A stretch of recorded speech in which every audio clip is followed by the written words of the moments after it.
Hello, this is Mark Costello, Product Manager for Titus. Today we're going to talk about HVAC and security applications with emphasis on air distribution and security grills. We can define the mission of air distribution security grills in very basic terms as devices that distribute airflow into a secured space while preventing physical access to or from the space, providing no opportunity to conceal contraband, and do not require continuous supervision in use, and provide safety, and that the occupant cannot use the device, its design, or any of its components to harm themselves or others.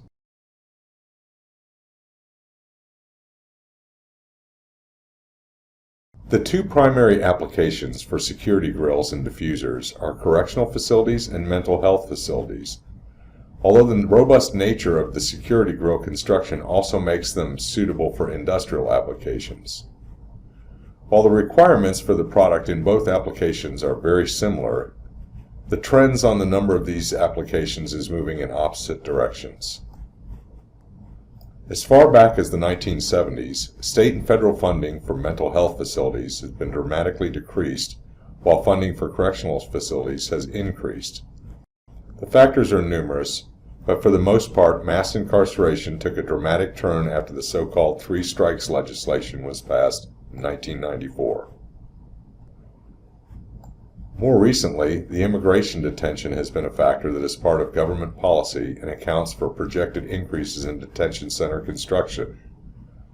Further, youth incarceration rates have started to increase in spite of a general shortage of beds in juvenile facilities. The number of juveniles forced into adult facilities is evidence of this. The United States leads the world in many areas, and this includes incarceration. Consider this incarceration data from the National Institute of Corrections. There are many factors and much debate that contribute to incarceration rates, and the number of people in correctional systems is growing.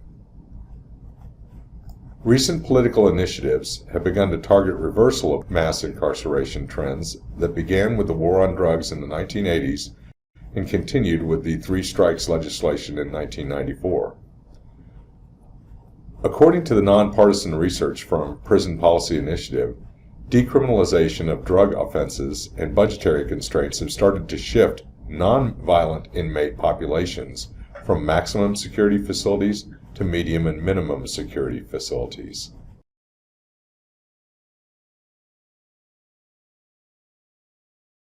The number of correctional facilities has risen constantly with population, and by far the states and counties are responsible for a far greater number of inmates and facilities than the federal government. As a result of mass incarceration, a shortage of facilities created massive overcrowding and a rise of private for-profit prisons. These became prevalent as state and county budgets were stretched thin by the sudden increase in incarceration rates. Private prisons now account for roughly 10% of the total population, with recent growth in medium security and short-term sectors. Many southern states rely heavily on privatized correctional facilities, with the type of facilities in minimum, medium, or maximum security will vary greatly by state.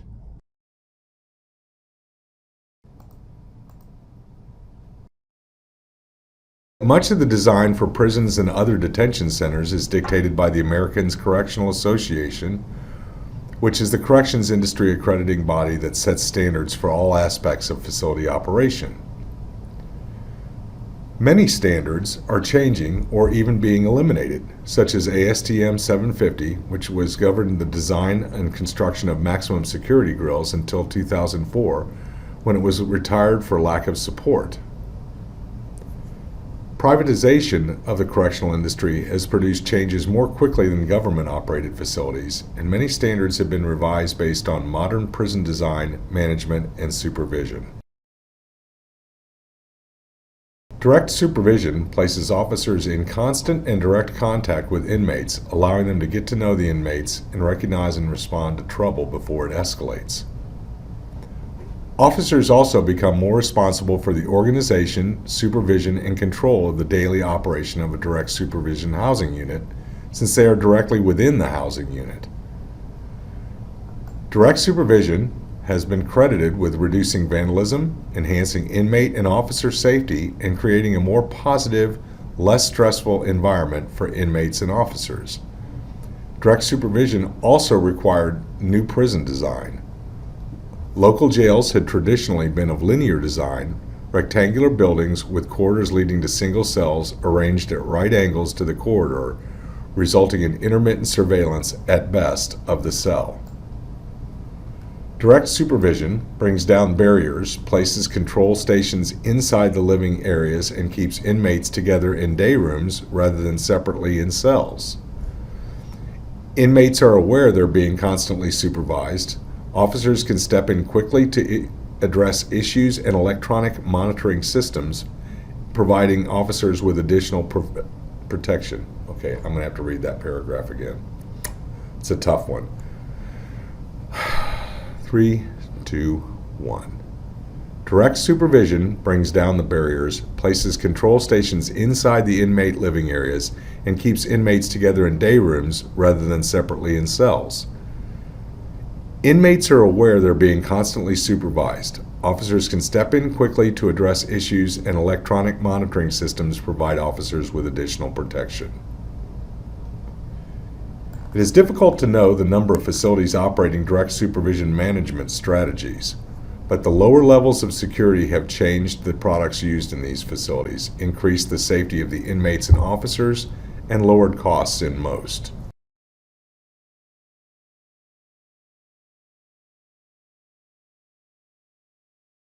There are a wide variety of air distribution security products available from many manufacturers. Selection is primarily accomplished based on the security level of the application. This leads us to the definitions and applications of these various security levels.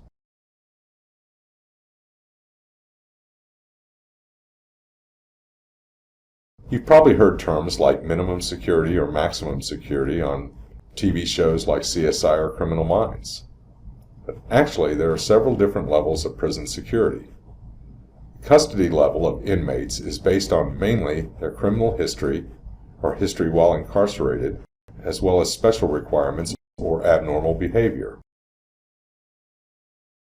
There are some classification differences between state prisons and federal prisons. The Federal Bureau of Prisons uses 5 different levels, while most states have 3 levels. For the sake of the majority of this activity, we'll explore the state levels: maximum, medium, and minimum security.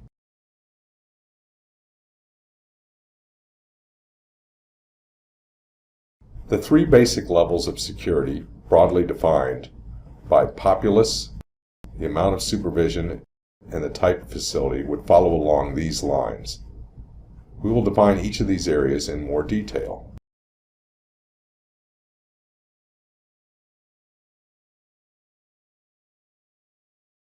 Minimum security classification can be split between the 2 lowest levels of the federal classification: federal prison camps and federal correctional institutions.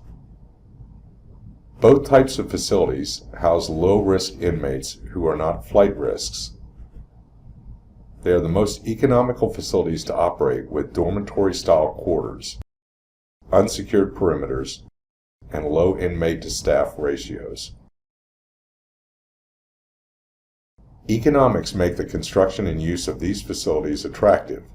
Approximately 17% of the federal prison population is housed in minimum security facilities, and 38% of the prison population is housed in low security applications.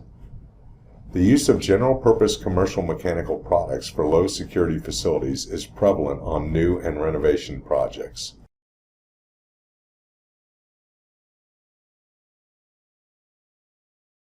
Minimum security classification applies mainly to state and county operated facilities. You may have passed by such a facility without noticing it. These are the lowest risk facilities. Inmates are low-level offenders with short-term sentences. Leaving one of these facilities without permission would amount to a crime greater than what the offense for which they were sentenced. There are no walls, no armed guards, no watchtowers. The cell in the photo above looks more comfortable than many dorm rooms in my youth.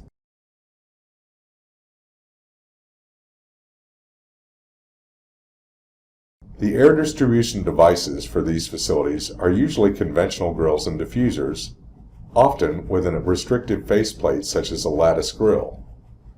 Typically, mechanical products within occupied spaces are secured with tamper-proof hardware, such as screws that require a specialized tool to operate or can be operated in the securing direction only. While adding security to the device, the presence of the security device is as important as its function.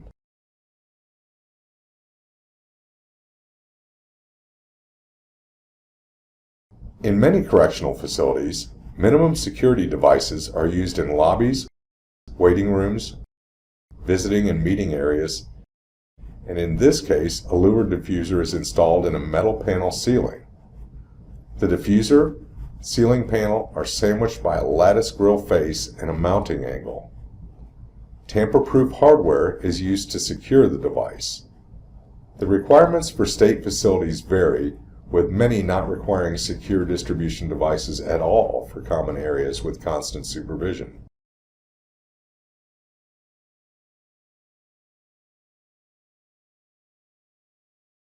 The louvered minimum security grill is an all-aluminum, all-welded design that works well in corrosive or humid environments, yet provides significant security.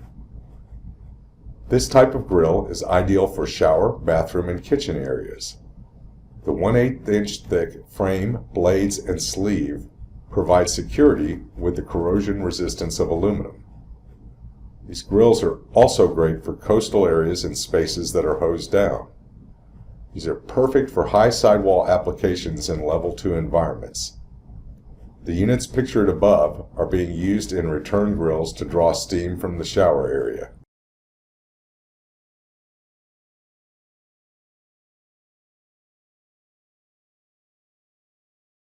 "29% of the federal prison population occupies medium security facilities. Medium security facilities are common to both federal and state systems. These facilities feature securable multi-person and single-person cells, double-fence perimeters with electronic detection systems, controlled movement within the prison, and a higher staff-to-inmate ratio than low-security federal prisons. All aspects of monitoring are enhanced and include indoor and outdoor video surveillance. The prevalence of violence varies among medium security federal prisons. This significantly depends upon the culture of the individual facility, though gangs are present throughout. Incidents of all levels of disciplinary misconduct are common at these facilities. Egress and safety are the chief concerns within a medium security facility.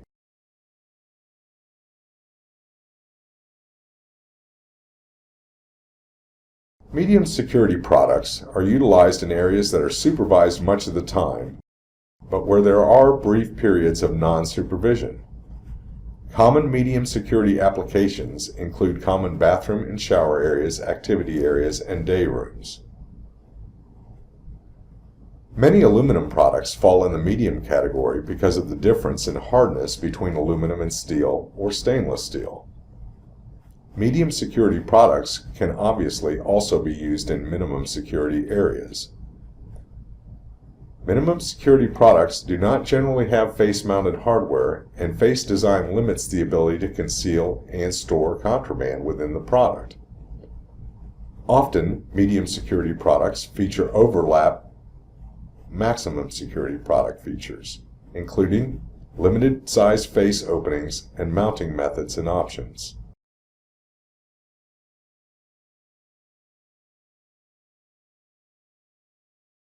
The louvered medium security grill is robust yet cost-effective. The 18-gauge steel frame and sleeve and the 14-gauge blades at 3/8 inch spacing and 38-degree deflection provide a high sidewall solution to cell areas in medium security or level 2 and 3 environments. The grill construction is an all-welded, robust design, relatively impervious to damage or alteration, and the blade spacing makes concealment of contraband difficult. These grills are designed to be mounted in high sidewall applications and offer all the optional features of maximum security devices.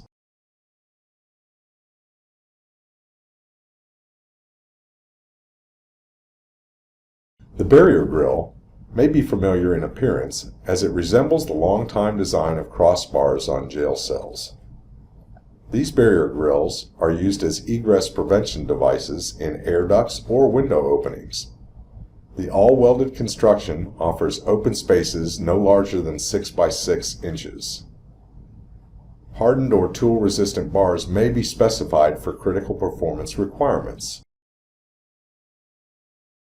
In applications where a pressurized corridor running between rows of cells is used as a plenum, these barrier grills would be located at each end of the cell block in order to secure the corridor should a cell containment breach occur.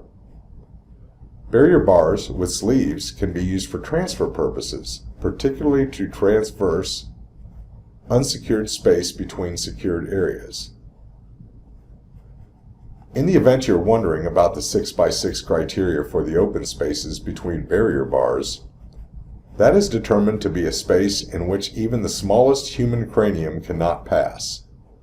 This is done not so much to prevent escape, but to prevent escape attempts in which, given a slightly larger opening, an inmate's head could be stuck in the opening between the bars and create an extraction problem.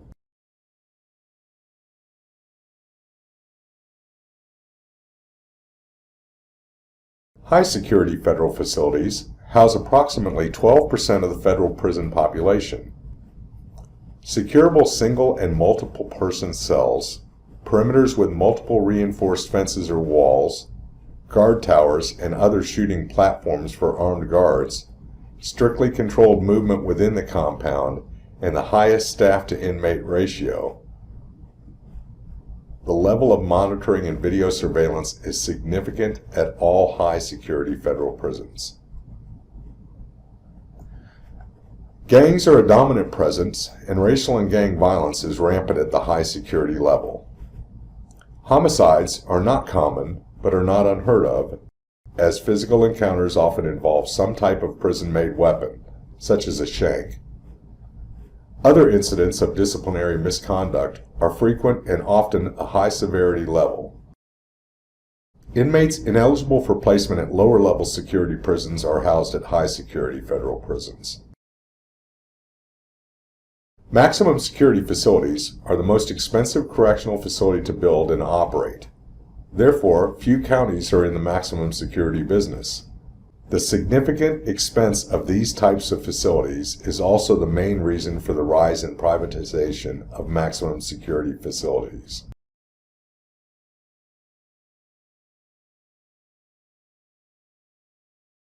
The fifth federal security level is administrative in nature and encompasses facilities with varied purposes and inmates. These facilities are specialized and run the gamut from minimum level medical centers to the Supermax ADX units.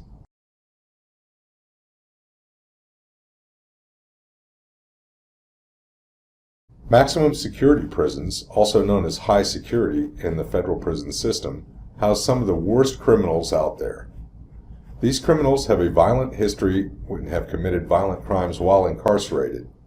These inmates need the most security and pose a threat to other inmates, prison guards, and society as a whole. Maximum security prisons have heavy doors that are used to keep the inmates locked in the cells. They have a window to see out, a slot for the food tray to go in and out. The doors are operated by a prison guard at a control center, and the inmates typically spend 23 hours a day in their cells. During the hour they're allowed out, they're transported with physical constraints and escorted by several officers. The inmates are allowed to shower or exercise during their hour out of the cell. What do you think the outside of the prison looks like? It's about as severe as you're probably imagining. Picture the high concrete wall with electric chain barbed wire fences around the facility, several security towers with armed prison guards. Much like the inside of the prison, the outside also has the most security measures in place. Standing in the place from which the Supermax facility in this photo was photographed, would lead me to go the opposite direction as fast as possible.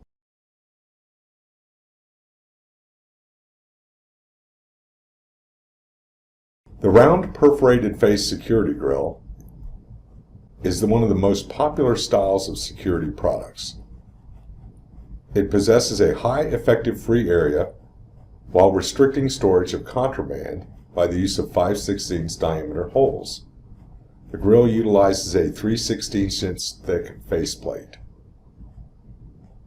The back of the faceplate is welded to a steel sleeve that can be ordered according to wall thickness and is fixed by the use of a steel angle on the secured side. These grilles can be ordered in a number of construction levels that include material choices, perforation sizes, fastening methods, barrier bars, and anchor bars. They are useful where maximum security and minimum supervision is required, such as cells and isolated areas.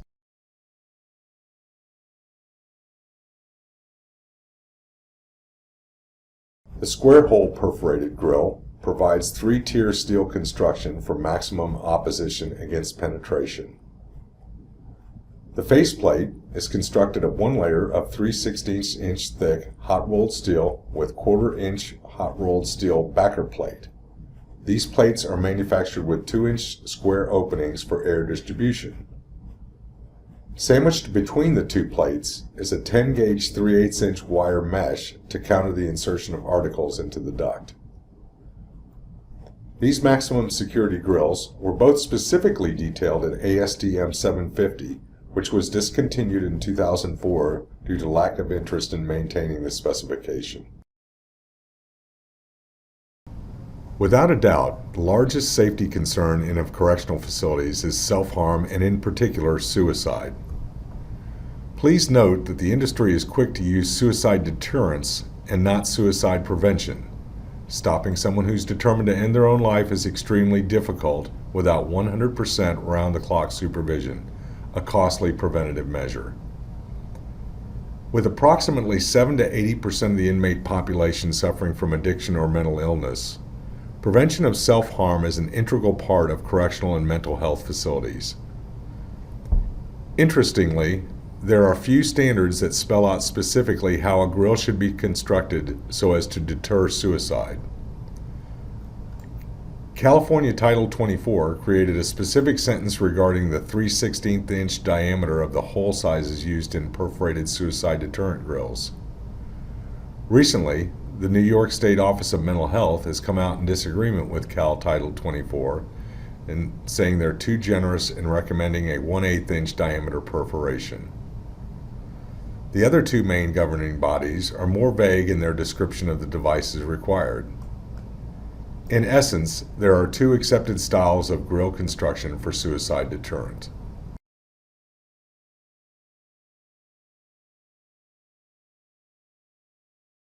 The design of this perforated face grille provides a greater effective free area and superior airflow without compromising security and safety. The underlying principle behind the suicide deterrence is the small diameter of the perforation holes coupled with the thickness of the face, which cumulatively makes threading any type of ligature device virtually impossible.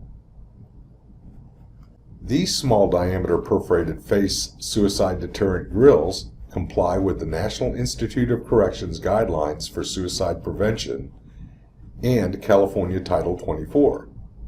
They are available with anchor bars, barrier bars, and a rear-operated internal damper. It is important to note that, as the name implies, these grilles are a deterrent to an inmate harming themselves and are not meant to imply that the product cannot be used to inflict harm or is suicide-proof. The perforated grille is far more economical than its louvered counterpart.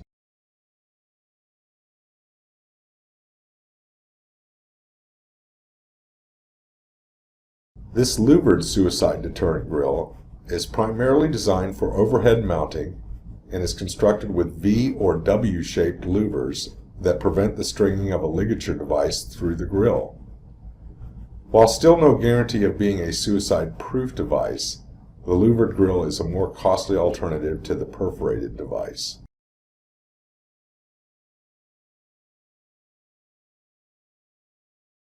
Maximum security grills are installed in quite a different way than conventional grills. For starters, there are rarely mounting holes in the face. The grill is slipped into the wall opening and angles are welded in place from the back side. The duct is then connected to the rear of the grill's sleeve. Often, the rear side of the grill protrudes into an active plenum space built into the facility to eliminate the use of ductwork and provides access to the plenum space by correctional personnel for inspection purposes.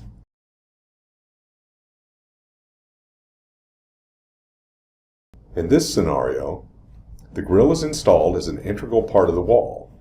It is built in during the concrete block laying of a block wall or is part of the formwork created to pour a wall around the unit. Anchor bars are factory welded to the sleeve to ensure the grill cannot be slipped out of the wall once the concrete has cured. If ducted, the duct is then connected to the rear of the sleeve.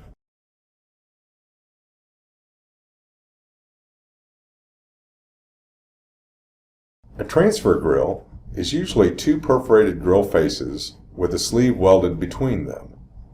The transfer grill is designed to allow air passage between the two secure areas separated by a solid wall. In this installation, a transfer grill is installed to provide airflow through a wall and securing the opening on each side. As with the previous two installation examples, the transfer grill becomes an integral part of the wall and egress is restricted. The grill is grouted into the wall as the wall is built. The factory welded grill faces keep it from being slipped out of the wall.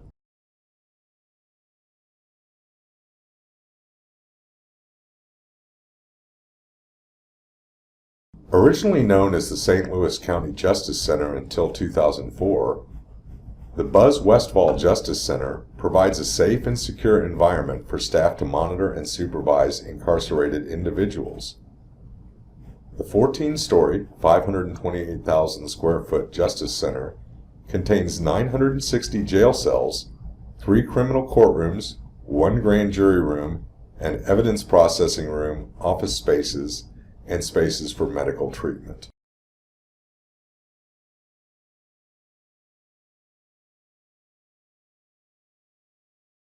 The Westfall Justice Center utilizes the direct supervision management philosophy to manage the general population housing areas.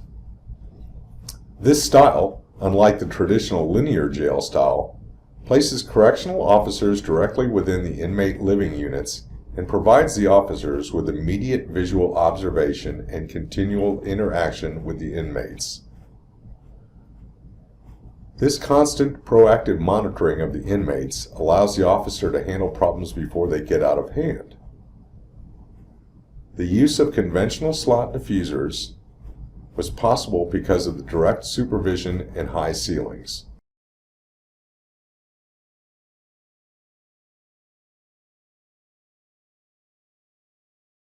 When dealing with facilities that house potentially dangerous individuals, nothing is overlooked. The air outlets must be well equipped to reduce harmful incidents while delivering superior performance.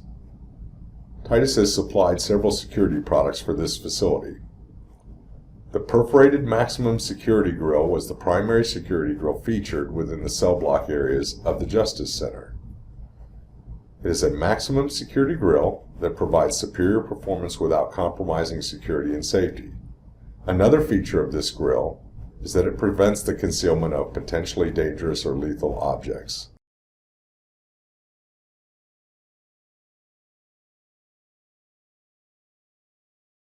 The Detention Center is part of the expansion of Denver's Civic Center, which includes the State Capitol, City and County buildings, the Denver Mint, and located across from the new City Courthouse. These two buildings create a new pedestrian mall connecting the Golden Triangle neighborhood with the Central Business District. The 1,500-bed detention center serves pre-sentenced inmates remanded to the custody by the courts. Designed to create a unified relationship with the existing Civic Center buildings, maximize outdoor public spaces, and provide a flexible range of housing types, It includes a tunnel connection to the new courthouse, allowing for the secure movement of inmates to the court.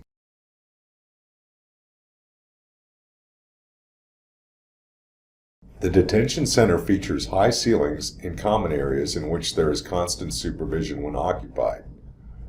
This makes the use of the common slot diffusers acceptable as shown. The facility features segregated pods for housing a variety of inmates, including juveniles and inmates suffering from mental illness.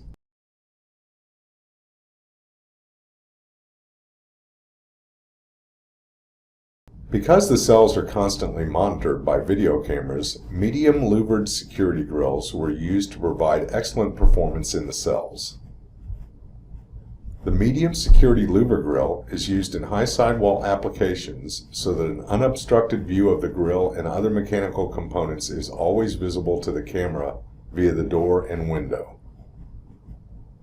With heavy gauge steel louvers welded to a steel sleeve that extends through the wall, this is an exceptionally strong bar grill with fixed 38-degree deflection and 3/8 inch blade spacing.